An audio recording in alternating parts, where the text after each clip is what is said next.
Hello, this is Rosen, your local realtor in Northern California. Today, I am going to be looking at the California market update. Yesterday, we just got a bunch of new stats, so I'm going to share those with you and look through to see if we can find any insights. This first slide, you can see California housing market that in January 2024, there was 256,000 home sales, which does sound like a lot, but you'll actually see compared to historical standards, this is actually quite low.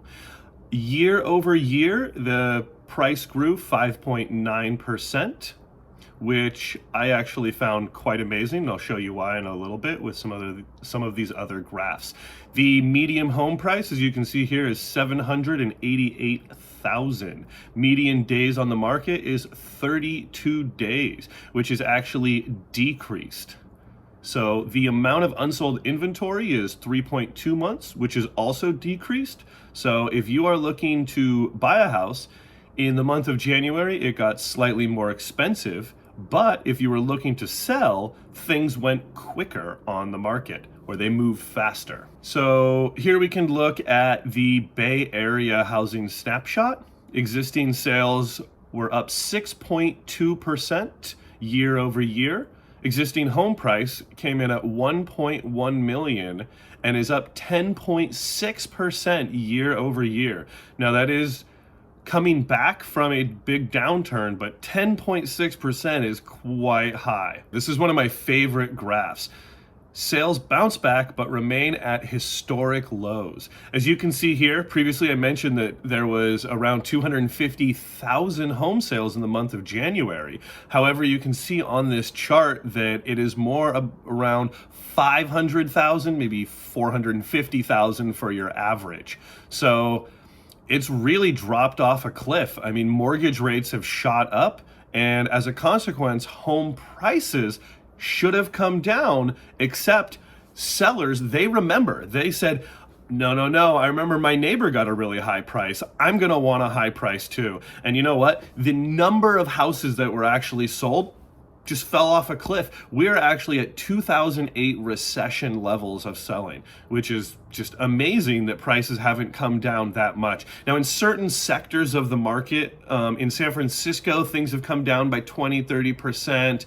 It depends on luxury versus single family, but overall, the prices have come down in the market, but not as much as you would expect given the low volume of home sales. So this basically just shows you that you'll have not so much competition in chasing homes. Now, there is a little bit of a low inventory, and so there are a bit of extra bidders on there, but in general, now is a great time to hunt for a house. Pending sales, and you can see it's a great time to hunt for a house, and other people are recognizing this. I'm not the guru of the market. Other people have eyes. Look at this. Pending sales jump month to month, partially due to seasonality. In the spring, people like to get out a little bit more. They go shopping. You know, there's the whole New Year's, there's tax reasons. There's a bunch of different things that influence it. But you can see here, it actually shot up quite a bit. And what that tells you is that pending sales, there's a lot of people who are about to get a house. There was a lot of offers that were made, except that there wasn't a lot of inventory. So a lot of that inventory has been gobbled up by these pending sales. Next, we have the California median home price. It dropped below 800,000 for the first time in 9 months, but continues to rise. So you can see here, again, this is the 2008 levels. And then since then, it kind of just did a steady climb up, not really a 45, maybe about a 15 degree, a little more here during COVID. And then it came down a little bit here. So it's definitely, it comes up in the middle of the year and then it slides off, and it comes up in the middle of the year and it slides off. At least in general, you can see that there's a bit of a downturn. So we're going to be in the first 6 months here. It's definitely going to be in an uptrend. Price per square foot slid from previous months. And there's a few factors that kind of play into this, and I'll get into it more on another slide. But this is just showing you that the market is definitely softening. For example, San Francisco, which was white hot 18 months ago, the price per square foot was actually almost $1,000 per square foot, depending on exactly what you were looking for. And now it's come down to around $700 a square foot. So it's actually lost about 30% of the value of certain homes there. But this graph kind of represents that. This is more of a single family median home. So, and you got to remember, this is for all of California, so it's, quite heavily skewed towards Southern California, unless the stats are more specifically north. This one I find really interesting, and I'm going to attribute this to regulations, actually. The price per square foot gap between home types has actually widened. So a condo is actually roughly 25% more per square foot than a single family house. Now, it's a little bit misleading because condos are actually quite cheap on the market right now. But what happens is that homes are being built to larger and larger specifications. Because of rules, regulations, and fees, it's actually mathematically beneficial for a builder to build around 2,000 square feet or higher. So most of the new homes being built are actually of larger size. And you can confirm this if you go to, for example, new home construction websites. Here's a link to my preferred one. You can actually see that most of the homes there are larger in size. So that's just kind of a rules and regulations thing. And condos are cheap, but you don't quite get your bang for your buck for them. So that's going to be a trade-off. Okay, share of homes sold above asking continues on a downward trend. So if you can see here, during the absolute mania of 20 to 2022, the peak there was at 72% of homes were being sold for above asking, which is insane because the prices were already inflated as well. So we have about a third of houses right now being sold over asking, which is a bit higher than in the low of 2023. Depending on what happens in the year, I do expect this number to continue to calm down, actually. I think it'll probably bottom out around 25%. Given the current circumstances, the Fed just indicated that they actually will be holding off on lowering the Fed's fund rate because of strong economic data this week. So the longer that they hold off in the economic data, the lower that this number is going to get. Okay, this one is super useful. This is homes sold above asking by county. And this is just something great to help you decide how much should I bid over asking.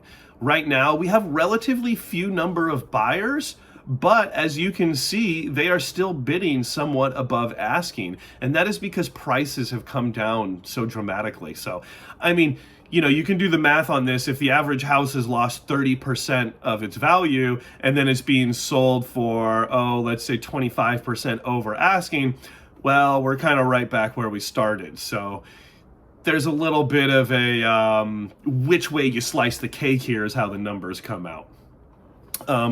This next chart is mortgage rates. They retreat from a 2-decade high but remain elevated. And as you can see here, in the beginning of 2022, they shot up.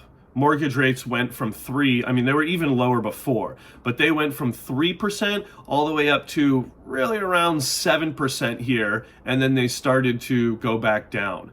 That move right here has doubled the price of houses as far as payments. And that is why people are really just not selling. Not only can people not buy so much right now, but selling a house means that you then have to take on another mortgage, which is going to be extremely high, and there's taxes and all those other things that make it unadvantageous to sell your house right now. Okay, active listings were muted due to seasonal factors. You can see here that there's kind of a swell, a wave-like pattern to the number of active listings, and it comes and goes for the reasons I just described. So you can see we're actually at very, very low inventory here, it's good for sellers. I've had clients, they're getting outbid on a number of places right now. There's just not that many people who are willing to sell their houses right now. And the people who are, they're motivated sellers. We can see here that the housing supply has dropped in more than half of the state. Some places, Santa Barbara is just on fire. But you can see that most of the other state, things have actually come down by almost an inverse amount here. It's leaning mostly towards a housing supply drop in about 65% of California. And, you know, honestly, that's to be expected with what we just went through. So basically, that is the snapshot of the market. I think that the market's actually in a very, very interesting place. We've had supply come down of houses, huge amounts to 2008 levels. However, we have not seen prices come down to match. So basically, if the Fed continues to hold rates where they are, then we're going to see prices just plummet, absolutely plummet. If it takes another 5 or 6 months for the Fed to lower rates, I'm expecting at least another 20 to 30% drop. However, if there's some catastrophic event, let's say the stock market starts to slide or there's some geopolitical events and they lower interest rates, then I think that the housing market is absolutely just going to take off. There is so much pent-up demand. All of the people who did not buy houses in the last rush, they've been waiting on the sidelines. I hear it, I hear the buzz, and I think that those people are gonna make some really, really big moves in the market. So we're gonna see what happens. I'm gonna be monitoring this. There's monthly charts that come out, so I'm gonna be keeping you updated. And as always, you have any questions, my contact information's below. And thanks for listening. I hope you have a good day and happy house hunting.